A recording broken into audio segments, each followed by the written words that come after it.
At exactly 03:47 hours local time, NATO early warning radar stations monitoring the Arctic region detected multiple long-range aircraft lifting off from Alenia Air Base deep inside northern Russia. Within minutes, military analysts identified the aircraft signatures: Tu-95MS strategic bombers, nuclear-capable, and they were heading west. Almost immediately, NATO air defense networks across northern Europe shifted into elevated monitoring status. Norwegian F-35 fighters scrambled first. Then, Finnish interceptors launched from Rovaniemi Air Base. Moments later, British Typhoon jets entered readiness conditions as American surveillance aircraft repositioned over the Norwegian Sea.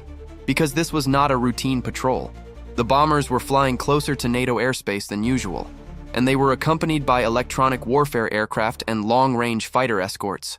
Inside NATO command centers, one terrifying possibility immediately emerged. Russia could be rehearsing strategic strike, penetration routes near the alliance's northern flank. And that changes everything. To understand why this flight triggered such serious concern, you need to understand how dramatically the Arctic and Baltic regions have transformed since the war in Ukraine began. The northern theater is no longer secondary. It is rapidly becoming one of the most militarized regions on Earth. Russia has spent years rebuilding Soviet-era Arctic infrastructure, expanding airfields, radar systems, missile bases, submarine facilities, and strategic aviation hubs across its northern territories. At the same time, NATO expansion with Finland and Sweden fundamentally altered the military geography surrounding Russia's northwest flank. The result is a rapidly escalating strategic confrontation stretching from the Baltic Sea to the Arctic Ocean. And strategic bombers now sit at the center of that confrontation. At approximately 0412 hours, NATO radar operators tracked the Russian bomber formation entering air corridors near the Barents Sea while maintaining coordinated spacing with accompanying aircraft believed to include MiG-31 interceptors and Il-22 electronic warfare platforms.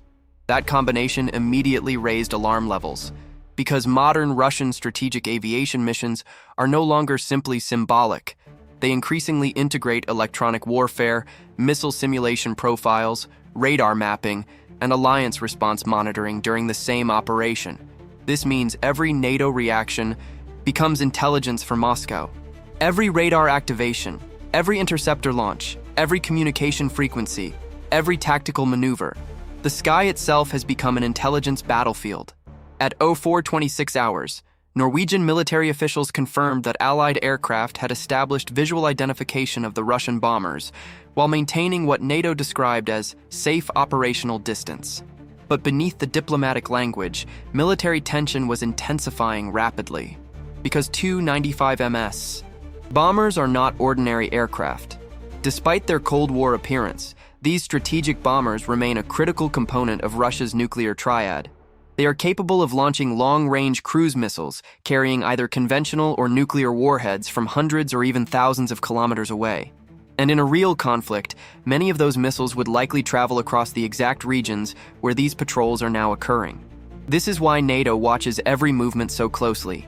At the same time, another dangerous pattern emerged. Russian naval activity across the Arctic reportedly increased simultaneously with the bomber flights.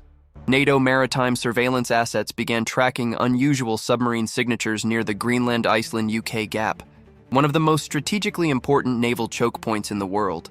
Military planners immediately feared coordinated strategic signaling, air pressure above, submarine movement below, electronic warfare across the spectrum. This is how major powers test each other without openly fighting. At 0441 hours, Finnish radar operators detected intermittent GPS interference affecting portions of northern airspace near the bomber routes. Civilian aviation authorities began monitoring potential navigation anomalies, while military analysts assessed whether Russian electronic warfare systems were actively probing NATO networks during the operation. That possibility terrified alliance commanders. Because modern conflict may begin with invisible attacks long before missiles are launched, disrupt navigation, blind sensors, jam communications, corrupt battlefield awareness, and suddenly entire defensive systems begin slowing down under uncertainty. Russia has invested heavily in exactly this doctrine. Electronic warfare is now deeply integrated into nearly every major Russian military exercise, and strategic aviation patrols provide perfect opportunities to rehearse those capabilities under real-world operational conditions. At KAU, 0503 hours, British defense officials confirmed that additional RAF Typhoons had launched from northern Scotland as the Russian formation continued maneuvering near NATO-monitored air corridors. Meanwhile, American RC-135 rivet joint surveillance aircraft operating over the Norwegian Sea reportedly began aggressive electronic intelligence collection targeting Russian radar emissions and communication patterns. Because NATO was studying Russia just as closely, this is the hidden reality behind every major military encounter today. Both sides are constantly collecting data, signal signatures, response times, sensor capabilities, reaction procedures. The modern battlefield is being mapped continuously even during peacetime, and every patrol becomes preparation for possible future conflict. At approximately 0522 hours, the Russian bombers altered course sharply northward before eventually returning toward Russian territory. No missiles were fired, no borders were crossed, no direct confrontation occurred. But the strategic message had already been delivered. Russia was demonstrating that its strategic aviation forces remain active, operational, and capable of projecting power directly along NATO's expanding northern frontier. And the timing was no coincidence. Because this deployment occurred amid growing concern over NATO military expansion, Western weapons deliveries, Arctic militarization, and increasing strategic competition across Europe. Moscow increasingly views the Arctic not merely as a remote frontier, but as a core theater of future geopolitical competition. And there are enormous reasons why. The Arctic contains vast energy reserves, critical maritime routes, submarine operating corridors, and strategic missile trajectories connecting North America, Europe, and Russia. As polar ice melts and navigation routes expand, military competition in the region is accelerating dramatically. Submarines, bombers, missile defenses, satellite systems, everything is moving north. And every major military power understands the implications. At 0601 hours, NATO officials quietly elevated portions of their northern surveillance posture while additional reconnaissance flights continued across the region. But perhaps the most dangerous aspect of these encounters is not the aircraft themselves. It is the shrinking margin for error. Today's military patrols occur inside extremely crowded operational environments filled with stealth aircraft, submarines, drones, electronic warfare systems, hypersonic missile tracking networks, and nuclear deterrence forces operating simultaneously.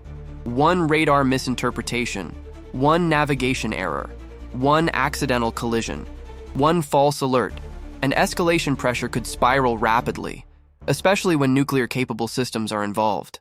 Tonight, Russian strategic bombers remain active across northern air bases.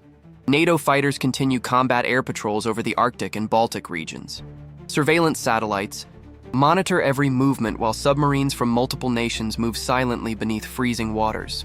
No war has begun, but the atmosphere increasingly resembles the dangerous strategic tension of the Cold War, only now accelerated by modern technology, cyber warfare, AI-assisted targeting systems, and compressed decision-making windows. The Arctic is no longer frozen geopolitically. It is heating up faster than almost anywhere else on Earth. And as Russia and NATO continue pushing military power closer together across the North, one terrifying reality is becoming impossible to ignore. The next global confrontation may not begin in the Middle East or the Pacific. It could begin above the cold, dark skies of the Arctic itself.